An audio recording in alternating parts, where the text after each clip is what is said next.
هاوڵاتیانی ئیدارەی سۆران گلەییان لە کەرتی تەندروستی هەیە و دەڵێن جگە لەوەی لە نەخۆشخانە گشتیەکان هەموو جۆرە نەشتەرگەریەک ناکرێت، دەرمانی پێویستیش بە نەخۆش نادرێ و دەبێت لە بازاڕ بیکڕێت. بەداخەوە لە وڵاتی لە کوردستان کەرتی تەندروستی زۆر کەم و کوڕی تێدایە بەڕاستی. بۆ نمونە ئێمە لە سۆرانین بە چوار قەزا، ینی بە چوار قەزامە یەک نەخۆشخانەمان هەیە کە لۆردێکی زۆری لەسەرا.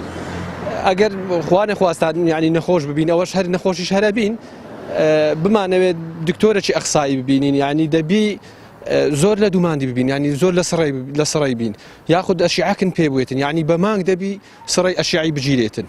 بەداخەوە ینی ئەگەر حکوومەت خۆی بەخاوەنی هاوڵاتیەکانی خۆیزانی دەبی خەمی زیاتری لەبەربی لە بواری کەرتی تەندروستی زیاتر خەمیان لێ بخواتن. لە نەخۆشخانەی هەموو پێداویستەکانی خەڵکی لەوێ جێبەجێ نابن، بە تایبەت ئەگەر دا و دەرمانت پێ بوێ لەوێندرا زۆربەی زۆری نییە، ئەوەش بارگرانیەکی زۆر لە خەڵکی دروست دەکاتن. خەڵک بەخۆ وەزعی زۆر ناتەواوە، یعنی وەزعی تەواو نیە، وەزعی دارایی، ئەوەش قورساییەکی دروست دەکاتە ساو خەڵکەی. وەڵای من وەکو هاوڵاتێکی قەزای سۆران کە پێڵێن قەزای سۆران، ئەمە قەزای سۆران نیە، ئەمە عەسابی محافەزەی لێ بکرێت لەبەر ئیش و کاری چار قەزای لێ ڕایی ئەکرێ. ئێستا بوو بە ئیدارێکی سەربەخۆ و داواکارین حکوومەتی هەرێمی کوردستان زیاتر خزمەتی ئەم هاو خەڵکانە بکە لە ڕووی تەندروستیەوە، لەبەرەوەی ئەو خەڵکانی سەردانی ئەم نەخۆشخانەیە ئەم شارێ ئەکەن خەڵکی قەزای دەڤەری باڵەکایەتی تێکۆشەر و دەڤەری ڕواندز و خەڵکی لای منتقەی بارزانن، خەڵکانێکی تێکۆشەر و خاوە شەهید و ماندوو نەناسن و داواکارم لە حکوومەتی هەرێمی کوردستان ئاوڕێکی باشتر لەم قەزایە بداتەوە و لەو خەڵکە بداتەوە.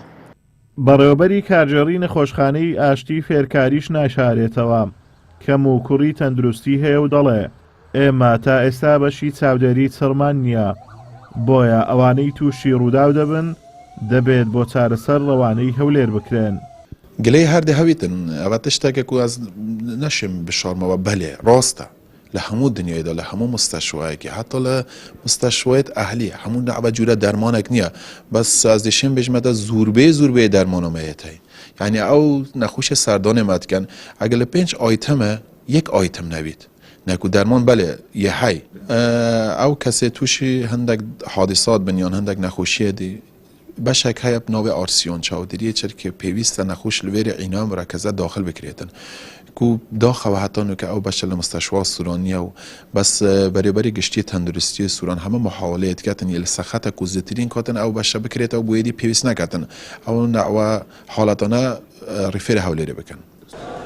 دوای 32 ساڵ لە حکومڕانی هاوشێوەی کەرتەکانی دیکە کەرتی تەندروستیش نەیتوانیوە ببێتە جێی ئومێدی خەڵک، بە پێچەوانەوە دەسەڵات سادەیە کەرتی گشتی خاڵی دەکاتەوە و بواری زیاتر بۆ کەرتی تایبەت دەرەخسێنێت تا لەسەر تەندروستی هاوڵاتی گەشە بکات.